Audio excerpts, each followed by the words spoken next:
Never mind. Hello. Hi. I was about to go grab my Irish flag from Ireland. You ever heard of this? Jameson Irish Whiskey? It's a little old brand, you know, kind of trying to make a name for themselves out in the world. Yeah, it was established in 1780. I've actually never had an Irish whiskey.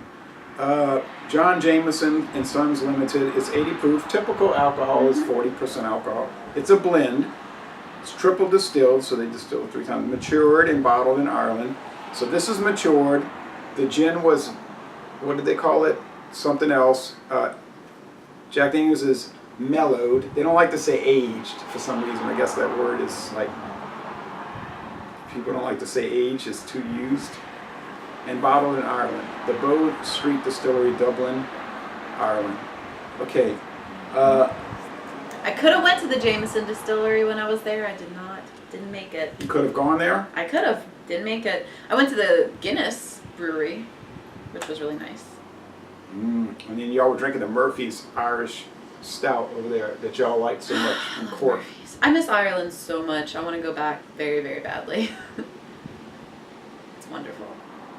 And this was really my first whiskey experience besides, like, I don't know, someone like, oh, try this. But My Father Pat at our church, he's from Ireland.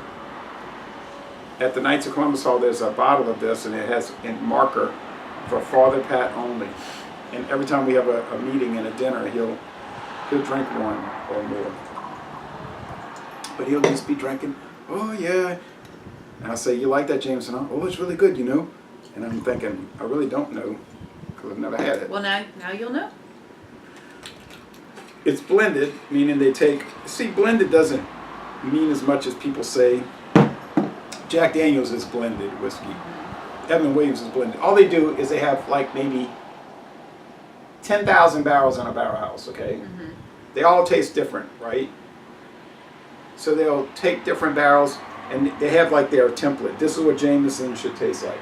And they'll take this barrel, too sweet, too bitter, you know, too this, too that. And then they'll start blending them until they get the quintessential Jameson or Jack Daniels, or if it's beer, Budweiser flavor, okay? So that's what blended means. Single barrel means they just say, here's a barrel, oh, that tastes different, let's try it, and they'll take all the whiskey out of that single barrel, you understand?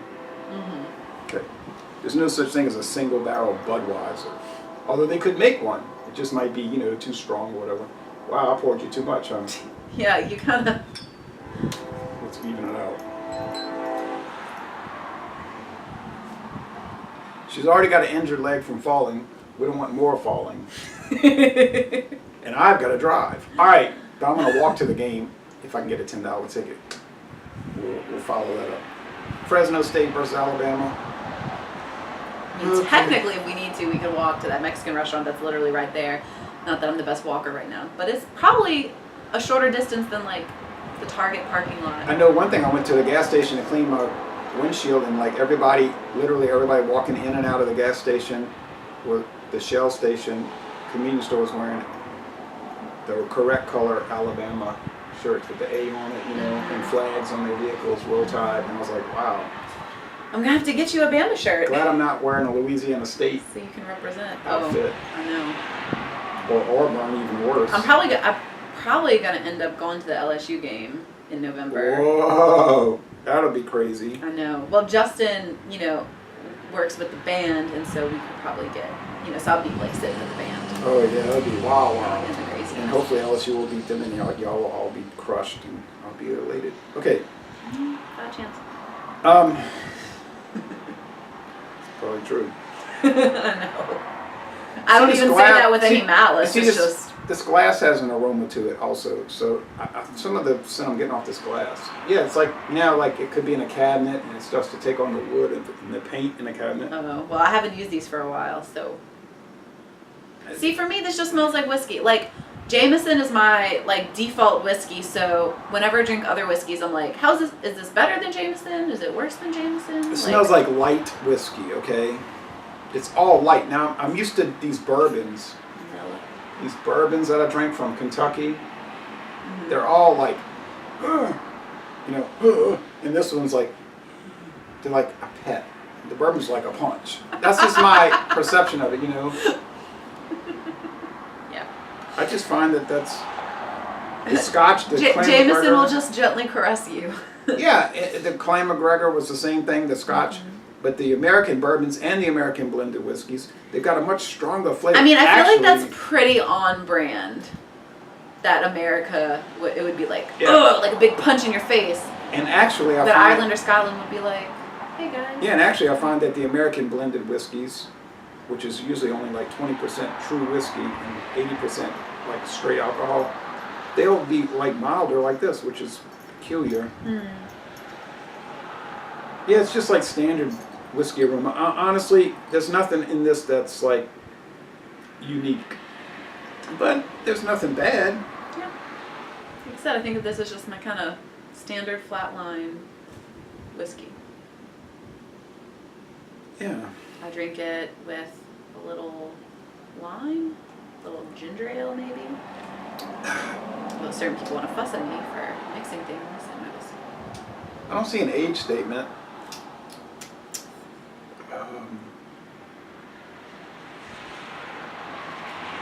The Scotch, the Clan McGregor was aged 36 months. Well, you know, if it's above 36 months, they don't have to give an age statement. It's optional. So it's probably at least 4 years in a barrel. Oh well. Now in 1780, Ireland was a colony of Great Britain. Yeah. And then later it became part of Great Britain. And then later, most of it broke away from Great Britain. Yep. Although part of Ireland is still yeah. a British territory. When I was there, I didn't go to North Ireland at all. You didn't go to Northern Ireland? No. The royal part of Ireland? Yeah. I did fly from Ireland to Scotland, though, in the middle of their sort of like vote for independence. That was the summer of 2014.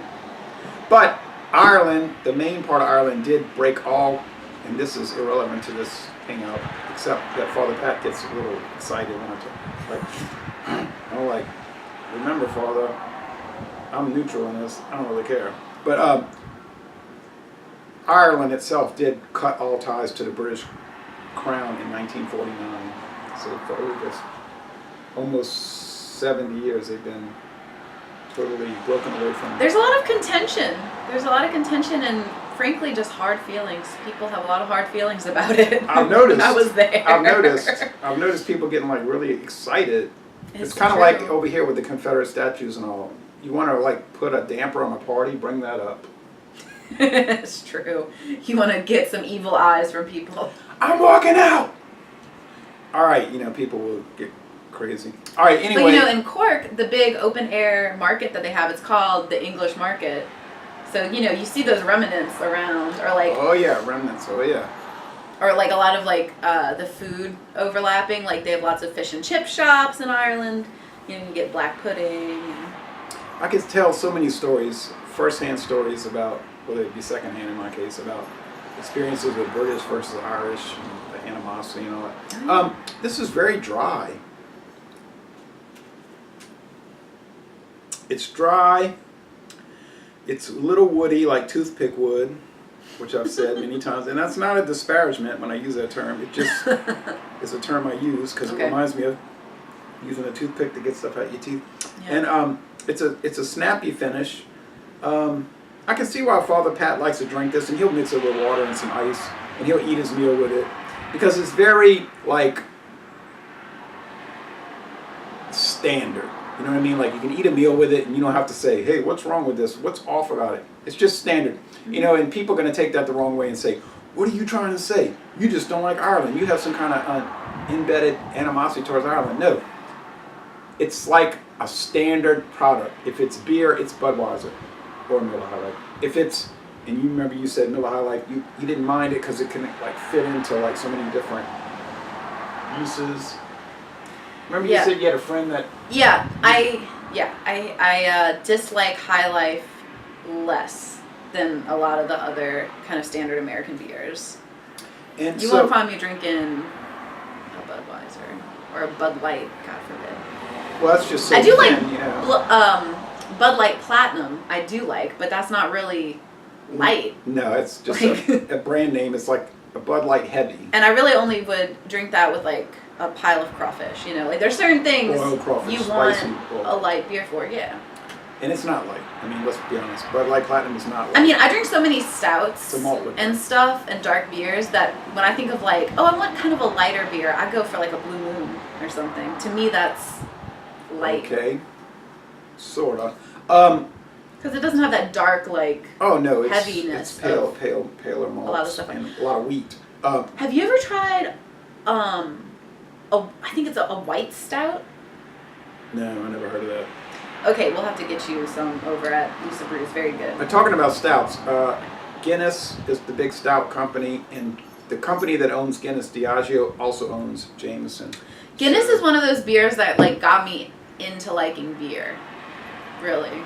So this is part of the Guinness family, so to speak, which is a huge family. If you get on the Diageo website, you could literally only review Diageo products and you would never run out of options. Okay. But yeah, I love Jameson. I put it in, like, if I make a hot toddy, you know, my throat kind of hurts. Put it in some hot tea with honey and lemon. Very good. Yeah. A lot of people do that with the E&J brandy to make the hot toddies. There's a little paperiness here, but that's not bad. It's just making me think of, like, loose leaf paper. I don't know. It's, I like it. Now, is it better than like standard American whiskeys? I'm not going to say it's better. It's just different. Yeah. Yeah, it's a little thinner. And I don't like that heavy corn, you know, like so for me this is a really good alternative. Right, so when you drink the Jack Daniels, it's just like, ooh, the more you drink on it and think on it, the more cornbread you're getting. Right, and I don't really like that in beer either. Like, yeah, and American beers tend to use corn. So America is a big corn country, not company. We're not a company. I mean, basically. So anyway, but it's kind of like how I expected it to be just by like watching Father Pat pour it, and I'm looking at it thinking it's really pale, you know. So I figured it's gonna have like a pale or like that, dry taste, and it did. So all right, so I'm a fan of this. There you go. I would drink it again. I would recommend it. So we've got 2 others from Jameson, so let's check those out. All right, thanks for watching this video production. The weather's beautiful, and you know, it's really fascinating. Open windows in September. I'm shocked. Yeah. Sláinte.